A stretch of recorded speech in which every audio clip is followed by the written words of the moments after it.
Hi, this is Retouching from Baby Love Newborn Art with a new video about newborn photography, the editing part. This girl is really red, as you can see. She was not sleeping at all. And I'm just gonna show you how we're gonna fix that.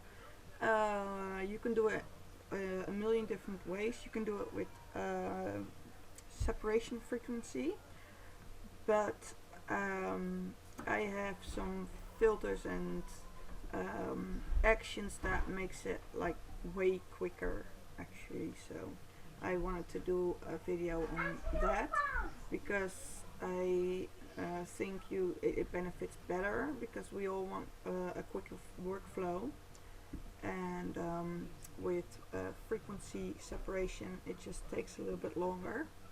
And I just compared. I will do a comparison with it later, but for now I'm just going to show this. I have the workflow from Little Pieces action set, and the link to the site is in the description of this video. And I will be using Portraiture from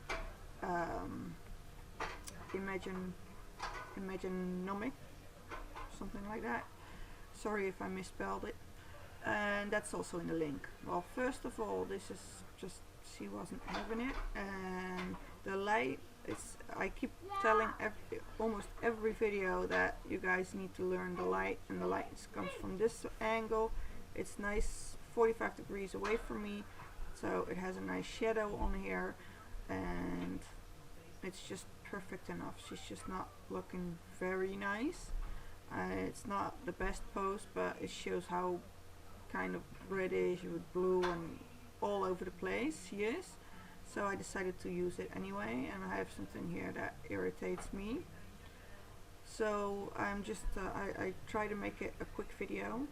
So we're just gonna go ahead, and we just opened it, and first I start with light and red skin from the Little Pieces, because I've noticed that if I do the portraiture first, then it's not always seeing the redness as skin.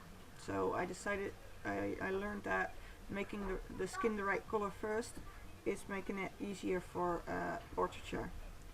Well, you get a brush, and you can change the opacity, but for my images and my camera I know it is best at 100%, because I got a Canon, and Canon just loves its reds.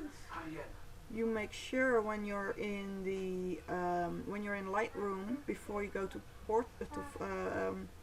Photoshop, make sure that the taint of the white balance is a little bit towards the green. It was here because you can see it in the backdrop a little bit, and only if you notice it, but it's kind of my style. So the skin is still red, so we got the brush, and we make sure that the mask, the layer mask is selected, and then I just brush over it, over the red areas, which is pretty much everything. I do the hair as well, because I do afterwards we just put another layer on it, and then it's just back again. The lips we do not want.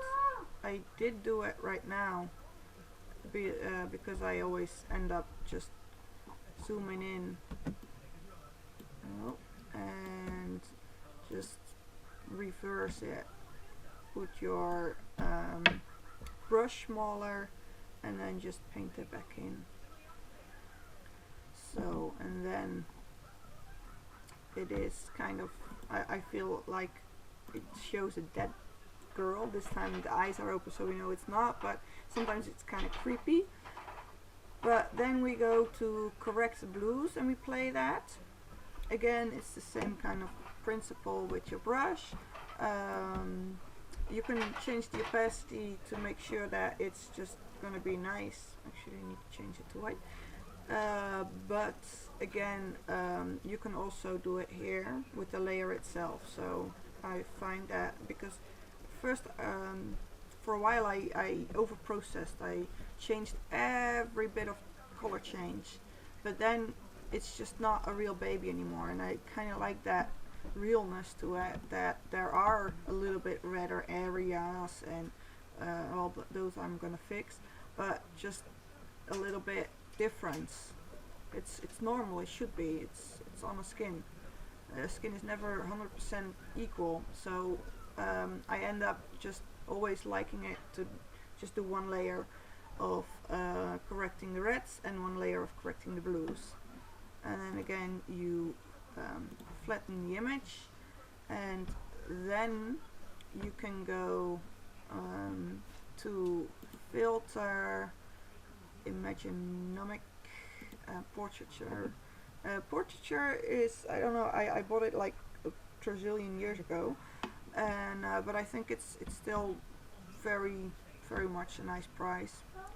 So I love it, and I don't even change anything over here because I kind of like it how it is, and that's just my thing. But you can just switch up all different stuff here and make it bigger, better, whatever. But with babies, I just find that this is just fine, and then it's just gonna go. Normally it's an action for me. I made it an action because it was easier for me, quicker, and I can make sure that it's a batch. Then we're just gonna go further because I'm already making this a long one, I guess. And we just go with the patch tool, and I have it on source, and it's normal, destination, on source instead of destination. And right now I'm just like the very small parts we're just gonna go and get rid of.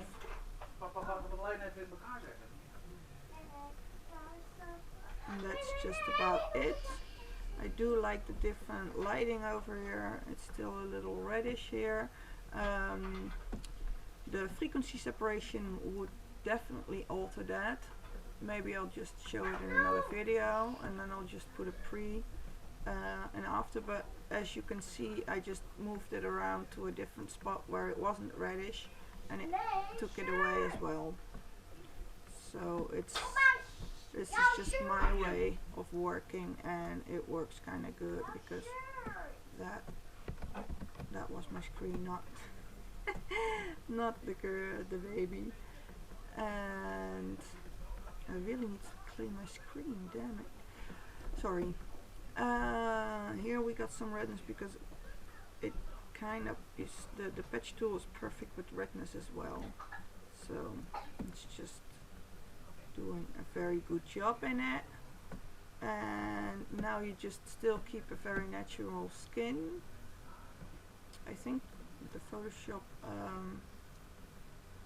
the Portraiture is kinda making it too much, but that's weird because normally it isn't. I guess I need to reset it, or not. No, it's fine. So this is oh yeah, we were supposed to do this as well. I can do that with the patch tool. That happens with natural stuff. Now we're gonna do it different. I'm gonna do it different. We are gonna do a lasso tool, and about this size. It's still feathered actually. Well, that's good. And via copy, and then we're just gonna move that over and Control T.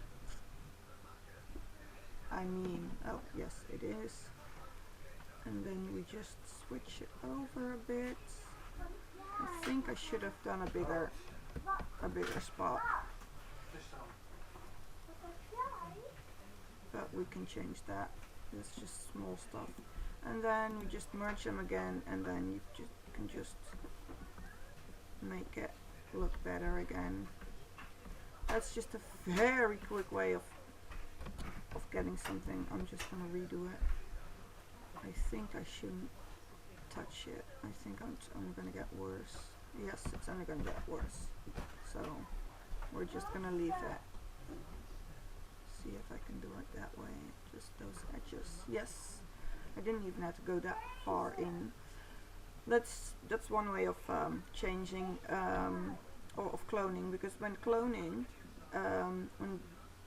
directly, you can't alter, or at least maybe not, maybe with the new one, but I'm used to Photoshop like 10 years ago, and you couldn't do it with the stamp tool. You couldn't how do you call it, rotate the source. So I was used to doing it that way. Well, this was a quick video about retouching the face and making the color right with the options, the actions and the filters that I found out that are very nice for it. So those links will be in the description of the YouTube video. Don't forget to follow me on my page, my Facebook page, Digital Artwork by Gertrude Gournay, and my channel, my YouTube channel, it's the same, Digital Artwork by Gertrude Gournay. I also have an Etsy account, a profile, Digital Artwork by Gertrude Gournay. I have all those very cute backdrops that I like to use for composites, and I got some lists with very nice props that I like to use, so in case you wonder about stuff. The headband is from I made myself, and I'm gonna make a video about how to make it as well. The bucket I got from Hornbach, that's a Dutch store, and the red I got, I don't know anymore, and this I just got at a fabric store. So, and it's just my white background. So that's it. Thank you for watching, and don't forget to subscribe.